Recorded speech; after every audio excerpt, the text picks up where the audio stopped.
84 days reading ஜேர்னியில் நம்ம 64வதா பார்க்க போகிற புத்தகம் கோபல்ல கிராமம். இந்த கோபல்ல கிராமம் புத்தகம் கி ராஜநாராயணன் அவர்களால் எழுதப்பட்டது. இந்த புத்தகத்தில் கோபல்ல கிராமம் அப்படின்ற ஒரு கற்பனையான கிராமத்தை பற்றி தான் அவர் பேசியிருப்பார். அங்கே இருக்கிற மக்கள் எப்படி இருந்தாங்க, அவங்க வாழ்வு எப்படி இருந்ததுன்றதை பற்றி பேசியிருப்பார்.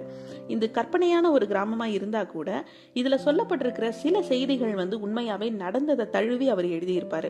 ரொம்ப முக்கியமாக இந்த கோபல்ல கிராமம் அப்படின்றது எப்படி உருவாகுது அப்படின்றத பற்றி அவர் எழுதுறது.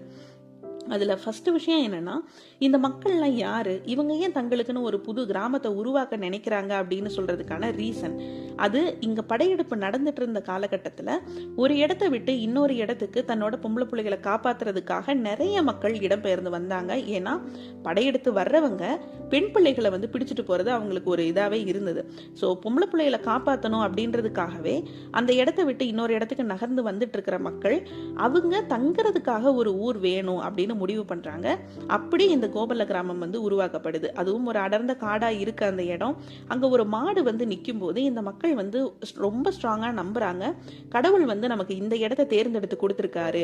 ஏன்னா மாடு அப்படின்றது செல்வம் அப்படின்ற மாதிரி தான் அவங்களோட மனசுல இருக்கு.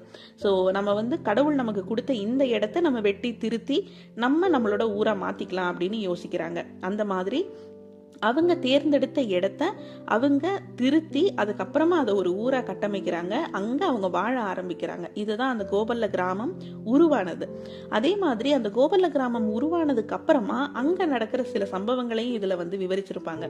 இந்த கதை ஆரம்பிக்கும் போதே ஒரு பெண் கொலை செய்யப்படுறாங்க. ஒரு திருட்டு, அந்த பெண் கிட்ட இருந்து ஒரு விஷயத்தை திருடுறதுக்காக அந்த கொலை நடக்குது. கடைசி அந்த கொலை செய்யப்பட்ட அந்த பெண்ணுக்கு நியாயம் கிடைக்கிறது. இதை சுத்தி தான் இந்த கதை கட்டமைக்கப்பட்டிருக்கும். இந்த மாதிரி அந்த பெண் கொலை செய்யப்பட்டதுக்கு அப்புறமா அந்த கொலை செய்தவனை என்ன செய்யறாங்க அப்படின்றதும் ரொம்ப இன்ட்ரெஸ்டிங்கான ஒரு ஃபேக்டா இந்த புத்தகத்துல இருக்கும்.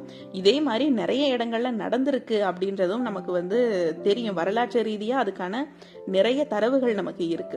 அதே மாதிரி இந்த கதையில வர்ற தீவெட்டி கொள்ளையர்கள், இந்த தீவெட்டி கொள்ளையர்கள்னா அந்த ஊருக்கு கொள்ளையடிக்க முயற்சி பண்றதையும் அதை இவங்க தடுத்து என்ன பண்றாங்க அப்படின்றதையும் எப்படி அதுக்கெல்லாம் முயற்சி நடக்குது அப்படின்றதையெல்லாம் ரொம்ப இன்ட்ரெஸ்டிங்கா எழுதியிருப்பாங்க.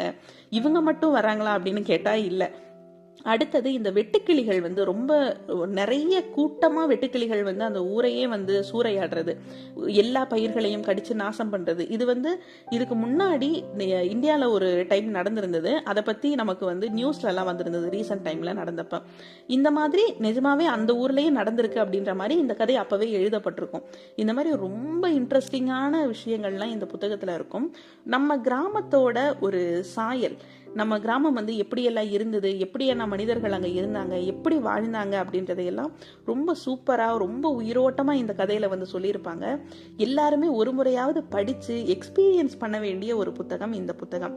கண்டிப்பா எல்லாருமே படிச்சு பாருங்க. நீங்க இந்த புத்தகம் படிக்கிறதுக்கான லிங்க் நான் உங்களுக்கு டிஸ்கிரிப்ஷன்ல கொடுக்குறேன். படிச்சுட்டு உங்களோட கிராமத்தை பத்தியும் உங்களோட நினைவுகள் இந்த புத்தகம் படிக்கும்போது எந்தெந்த விஷயங்களை எல்லாம் நினைவுபடுத்துச்சு இந்த புத்தகம் அப்படின்றதையும் நீங்க கமெண்ட் செக்ஷன்ல சொல்லுங்க. நம்ம டிஸ்கஸ் பண்ணலாம். நன்றி.